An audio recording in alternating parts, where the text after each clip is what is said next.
Alright, good morning everyone. Welcome back to Moto. And it's been 4 weeks, almost over a month that I have not released an episode because I've been taking a break and resting and just enjoying my time riding without the cameras. But this time I'm gonna start my first episode and I'm gonna share with you some information about our ride in Mt Pinatubo. If you have been following my IG or my Facebook page, I've been posting pictures about our ride in Mt Pinatubo. So I figured, why not start the year with some information so that you can do the same. And I could say that riding to Mt Pinatubo should be in your bucket list because it's so good.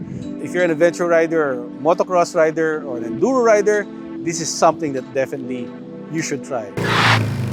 Some fun facts about Mt Pinatubo, just in case you don't know. It last erupted in June 1991, considered to be the largest or the second largest terrestrial eruption in the 20th century after the 1912 eruption of the Nova Rupta in Alaska. The effects of eruption felt worldwide. The particles ejected in the stratosphere formed a global layer of sulfuric haze that dropped the global temperature about 5 degrees or 0.5 degrees in the years of 1991-1993. You just gotta respect Mother Nature.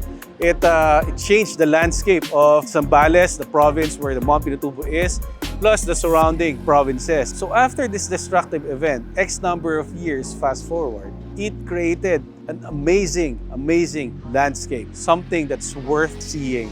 So tourists would normally go there by 4x4 at a certain point and then they walk from there all the way to the crater where you'd see the crater filled with the turquoise water, and it's just unbelievable to see and it's worth going. So if you're a Filipino living in the Philippines, this is one of the things that again should be in your bucket list. If you're not a Filipino or you're from abroad and you want to visit Philippines, especially if you're an adventure rider or adventurous, you gotta try going to Mt Pinatubo and see the crater and just enjoy the trip going there.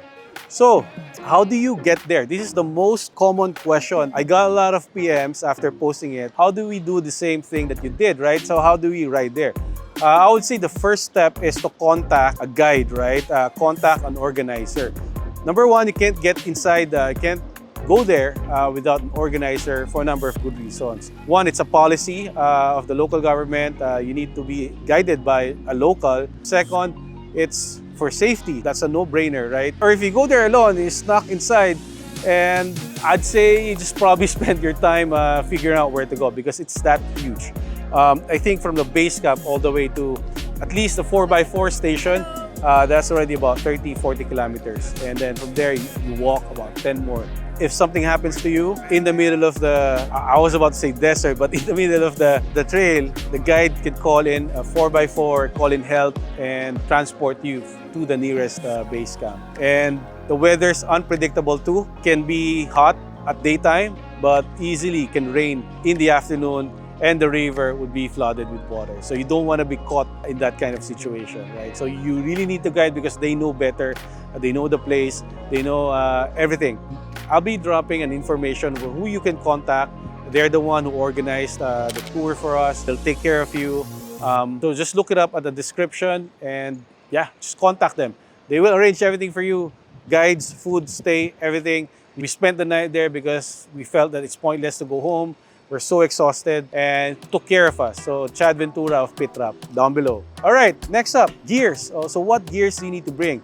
Definitely protective gear, right? But I would say bring light protective gears. And your helmet, if you can have, if you can use adventure helmet with peak, because in Lahar, there's no shade, no trees, nothing. It's all just wide open space, all sand and the sun, right? And it can get really hot.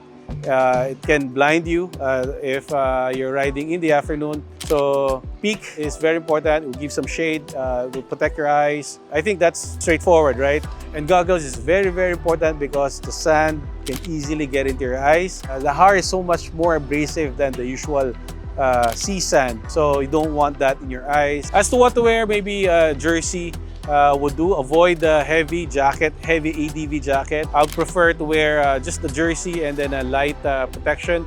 Maybe a chest protector, knee and elbow, and definitely gloves is very important as well. Try to pick light protection because it's sand anyway, so it's not as hard as hitting a paved road, right? So water is very, very important because again, it's wide open, the sun is up, and it can be very, very hot. And you know that adrenaline, and if you're having so much fun, you feel that you're not thirsty, but you're actually dehydrating. So there are actually little stores where you can buy water, but it's distant to one another. It's not like our usual tray where there are sari-sari stores everywhere and you can just stop and on the side and buy water. It's not like that. So I suggest bring your own water. Bring some energy bars or power bars or whatever that can, you know, give you some energy. It can be really, really exhausting because you'll be dropping your bikes a lot of times. And unless you're a pro, but I guess even pro drop their bike on the sand because it's a different kind of feeling. We'll talk about that later. But bring some food with you. The guides, especially the one that I'll be recommending, they can arrange food for you, which what they did for us. But if you want to bring sandwich, if you want to bring some rice with adobo, feel free to do it. And it's just gonna take a little bit of space in your bag. Bring slippers for walking and trekking all the way up to the crater. Tools and med kit, that's usual for any ADV riders. Just don't forget to bring yours. And there you go. Those are the equipment or gears that you need to bring. What can you expect? As I mentioned, all sand. It's wide open space, all sand. But I tell you, scenic everywhere. Everywhere you look, it seems like you're in a painting. There are water streams, water crossings. It's not too deep. I think the challenge on water streams would be moving rocks underneath. That's a common reason why some of us actually outbalance and drop our bike in the water. So after a long ride on sand, that's about 30 kilometers, you reach a 4x4 station. They park the 4x4 there and the tourists just walk all the way up. Now for adventure riders, you can actually bring your bike to another 10 kilometers, but that 10 kilometers is a technical section. Huge rocks, boulder of rocks, river on the side with steep ascent, very technical ascent. What we did was after that 4x4 station, we did about 5 kilometers more, and then we decided to just park a bike and then walk from there.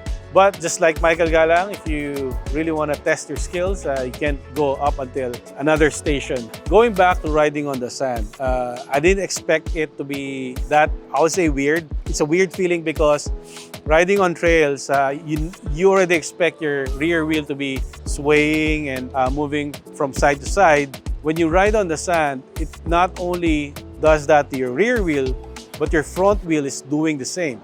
So everything is just moving. And it can be really, really scary if you're not used to it.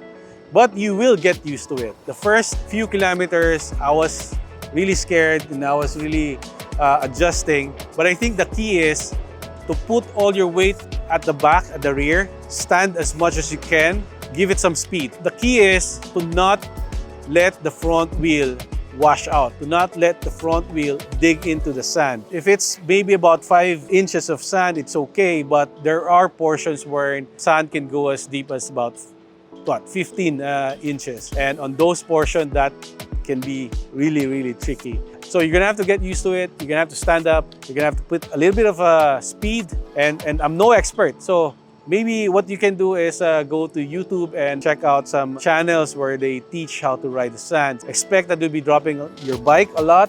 So I suggest maybe do some conditioning before you go on your trip. Maybe strength training a couple of weeks before the actual ride because you'll be putting your bike upright.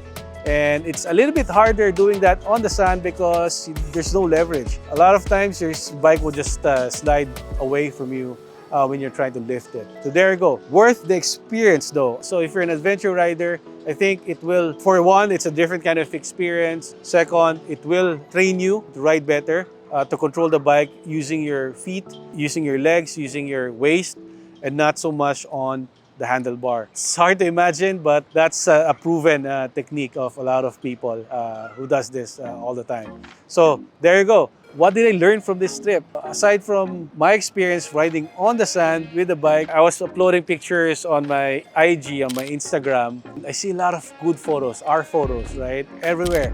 Very beautiful surroundings and everything. But what struck me would be pictures of us helping each other when somebody drops their bike, when somebody's thirsty and no water, people are just handing their own bottle of water, figuring out how to get through a difficult, a tough segment. Just, you know, everyone's helping, everyone's looking out for each other, giving moral support. We have a rider who's really new to adventure riding and trails, cheering him up and just assuring him that it's going to be okay. I think that's a very beautiful thing to see. It's a sight to see. I said in one of my posts, humans at its best, right? It really built a camaraderie. Those guys who rode with us, we have the chat group, and every day we update each other. So it's like we've known each other for a long time. Yeah, so I think it builds a good relationship and friendship, and just a realization. Going back to the eruption, you just gotta respect Mother Nature, right? It can destroy things, it can be really, really destructive, but it can also create beautiful things. I think it's a call out for all of us to take care of our surroundings, our environment. Not to sound cheesy, but I think that's what we need to do, because technically our home, we live in this planet no matter where you are, no matter what country you live in, we're all affected, right? Well, that's it. What am I doing? I'm starting to be emotional about environment. I just want to thank some groups and people. PITRAP, they are the organization of trail riders in Mt Pinatubo. They're the ones who took care of us. So very, very good people. I dropped their contact information down below. Check it out. If you want to go to Mt Pinatubo, contact them. Team Awra photographers in Team Awra, you're assured of good photos if you're with that group. Thank you for all the photos. Everyone's just uploading photos in social. And thank you. Ventura PH, we're all members of that. Cindy, thank you for organizing this. You know, originally it's just you, me, and Miguel, but turned out to be a group of riders, a group ride. So thank you for taking care and coordinating with PITRAP. Motoworld, LS2 Komine for the safety gears. I appreciate that. And watch out for my next videos. I'll be starting to shoot interviews again for the rider feature. I hope you support that. And once again, this is Tour Moto telling you to ride safe, ride free, and ride anywhere.